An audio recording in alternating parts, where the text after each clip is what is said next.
Շնորհակալություն, պարոն Սիմոնյան, վերադառնալով Մոսկովյան այցին եւ մասնավորապես Ռուսաստանի Դաշնության նախագահի հայտարարությանը առաջիկա խորհրդարանական ընտրություններին թույլ տալ, որպեսզի մասնակցեն նաեւ ռուսամետ ուժերը։ Այս հանդիպման այս դրվագից հետո կարծիք հնչեց, որ փաստորեն Ռուսաստանի Դաշնությունը այն ինչ պիտի ասեր կուլիսներում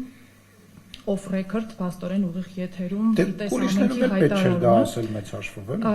Հարցս հետևյալն է, պարոն Սիմոնյան, դուք եթե չեմ սխալվում այս տարվա փետրվարի 5-ին հանդիպել էիք ձեր պաշտոնակցի հետ, Տիկին Վալենտինա Մատվիենկոյի հետ։ Ինձ հետաքրքիր է Տիկին Մատվիենկոյի հետ ձեր հանդիպման ընթացքում արդյոք բարձրացվել է նրա կողմից ռուսամետ ուժերին ընտրապայքարին թույլ տալու մասին հարց թե ոչ, այսինքն սա բացառապես պարոն Պուտինի Չէ, դուք նաև տեսաք արտաքին գործերի նախարարի հետ իմ հանդիպումը եւ ես ձեզ բոլորիդ պատմել եմ մեր խոսակցության մասին այն մասը, որը որ չի եղել եւ ասել եմ, որ ես խոսել եմ եւ ասել եմ այն բաների մասին, որի մասին նաև ասում եմ ստեղ։ Իրենք էլ ասել են այն բաների մասին, որոնք որ ասվում են նաև իրենց եթերներում եւ կարծում եմ այս հանդիպումը իմ նախորդ հանդիպման շարունակությունն է։ Այսինքն որևէ ռուսաստանցի պաշտոնյա ձեզ հետ հանդիպման ժամանակ նախորդի տեղ ունեցած հանդիպումների ժամանակ այս հարցը չի բարձրացել։ Ուղիղ ոչ ակնարկներ եղել են, անուններ եղել են եւ ուղիղ այս մակարդակով կարծում եմ, որ արդեն պատասխանեցի, որ չի եղել։ Բայց ակնարկներ եւ խոսակցություն եղել է։ Երկրորդ հարցս վերաբերում է խաղաղությանը, ձեր կուսակցության նախընտրական ծրագրի նախագիծը սկսվում է հանրապետության վարչապետի կոչով ուղղված քաղաքացուն հունիսի 7-ի ընտրությունների ժամանակ տեր կանգնել խաղաղությանը։ Պարոն Սիմոնյան, այս ողջ ընթացքում նախորդ 2-3 շաբաթների ընթացքում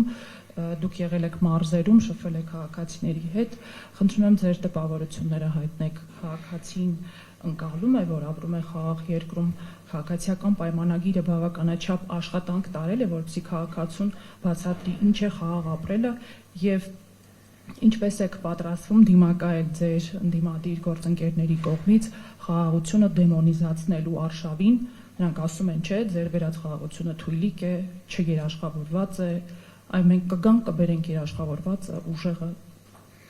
Նախ ուզում եմ ասել, որ այդ այցերի տպավորություններից ամենակարևորը թերևս ինձ համար Երևան քաղաքի տպավորություններն են, որովհետև մարզերում մեր աջակցության մասին կարծում խոսելը ավելորդ է, որովհետև մարզերում այնքան գործ է արվում, որ մարզերում մեր վեճը ճակերտավոր, հա, մարզերի բնակիչների հետ նրա մասին է, որ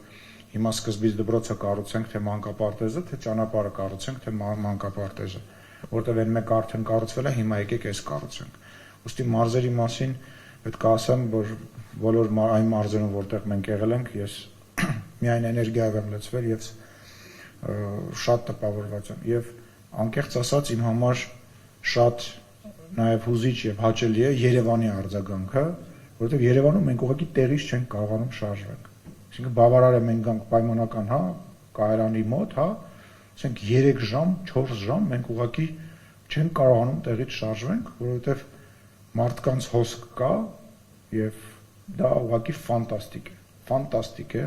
Ես ուզում եմ ասեմ, որ մենք այդ բոլոր մարդկանց, մենք մեր բոլոր մարդկանց, մեր երկրի բոլոր մարդկանց սիրում ենք եւ շատ շնորհակալ ենք այդ ամեն ինչի համար, այդ ջերմության համար, այդ ուղիղ խոսելու համար։ Եվ ուզում եմ ասեմ, որ հունիսի 7-ին, այո, ինչպես դուք նշեցիք, տեր կանգնելու ժամանակն է լինելու եւ երբ որ մենք այնտեղ գնում ենք, ասում էին մեզ հանգարց չթողնեք, մարդիկ մեզ ասում են մեզ հանգարց չթողնեք եւ մենք ի պատասխան իրենց ասում ենք կարևորը դուք մեր մեջքին կանգնեք, ասում ենք կանգնած ենք։ Հիմա պետքա ոչ թե քաղաքացիական պայմանագրի մեջքին կանգնել, այլ Հայաստանի Հանրապետության մեջքին կանգնելու ժամանակն է լինելու հունիսի 7-ին ազատության, ազատ մամուլի, անվտանգության, խաղաղության մեզ քննադատելու, իշխանավորին մոտ լինելու օրն է լինելու, տեր կանգնելու օրն է լինելու հունիսի 7։ Հավանիչ տեսանյութը եւ բաժանորդագրվիչ նորությունները բաց չթողնելու համար